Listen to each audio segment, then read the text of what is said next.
সরকার নিরপেক্ষ না থাকতে পারলে নিরপেক্ষ সরকার প্রয়োজন হবে, বিবিসিকে মির্জা ফখরুল।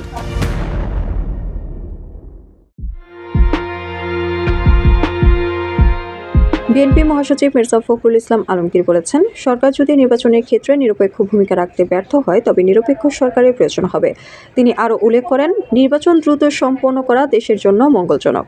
গতকাল বুধবার প্রকাশিত বিবিসি বাংলার এক সাক্ষাৎকারে মির্জা ফখরুল এসব কথা বলেন। সাক্ষাৎকারে আগামী নির্বাচনের ব্যাপারে ভাবনা, আওয়ামী লীগের নির্বাচনে অংশগ্রহণ, সংস্কার প্রস্তাবের প্রতিক্রিয়া সহ আরও নানা বিষয়ে দলের অবস্থান তুলে ধরেছেন মির্জা ফখরুল। সাক্ষাৎকারে দ্রুত নির্বাচনের প্রশ্নে মির্জা ফখরুল জানান, আমরা তো চাই আর্লি ইলেকশন। আগেও বলেছি আমরা যৌক্তিক সময়ের মধ্যে সংস্কার, যেটা ন্যূনতম সংস্কার, সেগুলো করে যত দ্রুত সম্ভব জাতীয় সংসদ নির্বাচন করা। এটা আমরা প্রথম থেকেই বলে আসছি এবং আমরা বিশ্বাস করি আমাদের যে অভিজ্ঞতা দেখেছি আমরা অতীতের কেয়ারটেকার গভর্নমেন্টগুলোতে, তাতে করে এটা অসম্ভব কিছু না। এটা পসিবল যদি গভর্নমেন্ট চায় যে ইলেকশন তারা করবে জুন জুলাইয়ের মধ্যে বা আগস্টের মধ্যে, তারা করতে পারে। তিনি আরও বলেন, বিএনপি নির্বাচনের জন্য প্রস্তুত এবং দ্রুততম সময়ের মধ্যে অবাধ, সুষ্ঠু ও নিরপেক্ষ নির্বাচন চায়। তিনি বলেন, আমরা চাই প্রয়োজনীয় সংস্কার সম্পন্ন করে জুলাই আগস্টের মধ্যেই নির্বাচন আয়োজন করা হোক। এটি অসম্ভব কিছু না। সরকারের সদিচ্ছাটাই এখানে মূল চাবিকাঠি।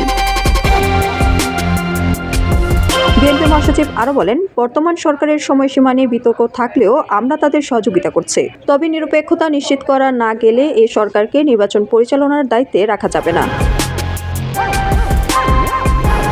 অন্তর্বর্তীকালীন সরকারের কার্যক্রম নিয়ে মন্তব্য করতে গিয়ে মির্জা ফখরুল বলেন, সংবিধান সংস্কার একটি চলমান প্রক্রিয়া। এটি সময়োপযোগী এবং দেশের প্রয়োজন অনুযায়ী হতে হবে। তবে বড় ধরনের সাংবিধানিক পরিবর্তন পার্লামেন্ট ছাড়া সম্ভব নয়। তিনি আরও যোগ করেন, আমরা 31 দফা প্রস্তাব দিয়েছি, যার মধ্যে রয়েছে নির্বাচন কমিশন, বিচার বিভাগ এবং প্রশাসনিক ব্যবস্থার সংস্কার।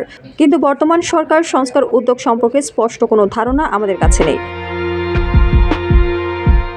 আওয়ামী লীগের নির্বাচনে অংশগ্রহণ এবং তাদের নিষিদ্ধ করার বিষয়ে বিএনপির অবস্থান স্পষ্ট করে মির্জা ফখরুল বলেন, আমরা কোনো রাজনৈতিক দলকে নিষিদ্ধ করার পক্ষে নই। জনগণ যদি কোনো সিদ্ধান্ত নেয় সেটি তাদের অধিকার।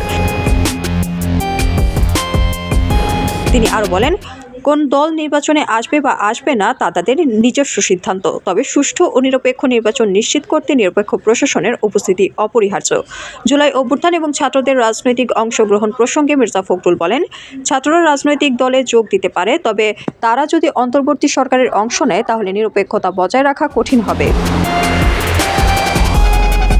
তিনি আরও বলেন, আমাদের প্রধান লক্ষ্য হলো গণতন্ত্র পুনরুদ্ধার এবং নির্বাচনের মাধ্যমে জনগণের ভোটাধিকার নিশ্চিত করা।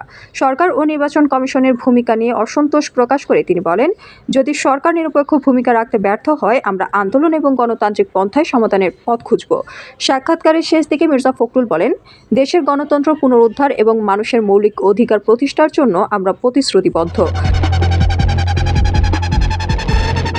বিএনপি মহাসচিবের বক্তব্য থেকে স্পষ্ট, দলটি দ্রুত নির্বাচন এবং নিরপেক্ষ সরকারের দাবিতে অটল। তবে সরকার ও নির্বাচন কমিশনের ভূমিকা নিয়ে তারা এখনও সতর্ক।